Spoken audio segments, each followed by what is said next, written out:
I am David Pickup of Dallas, Texas, and Los Angeles, California. I was the quintessential kid that was set up for homosexuality on several levels. I didn't identify well with my gender in growing up for various reasons.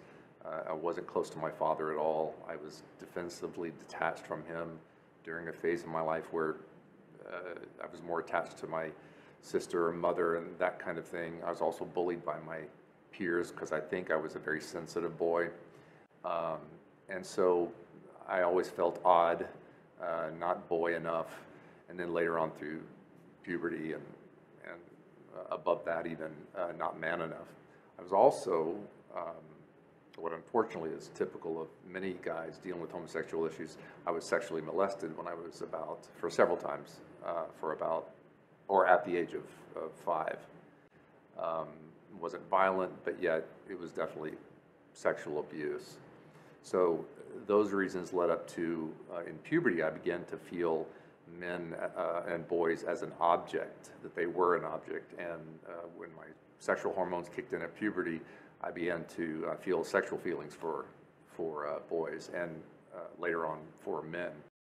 So I was also the poster boy for repression, growing up in a very faithful, religious, conservative home, which had a lot of good things to it, but it also led to a lot of shame.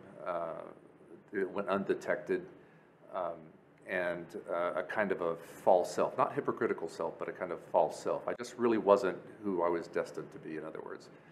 So since I was so repressed, however, I didn't even act out on those homosexual impulses until probably in my late 20s. About 3 years later after that, I saw Dr. Nicolosi, who created reparative therapy, real reparative therapy, and learned that there was hope through therapy for me. And long story short, my journey that took quite a few years actually resulted in the resolution of my gender identity inferiority, raised my level of self-esteem, particularly as a man in my own body.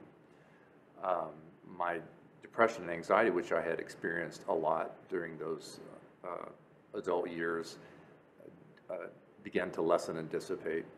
And I began also to get a lot of the male emotional needs that I never had hardly one bit of growing up. And as a result of all that, my same-sex attractions automatically, spontaneously began to, through this therapy, began to lessen and dissipate. And so reparative therapy really worked for me. It helped save my life.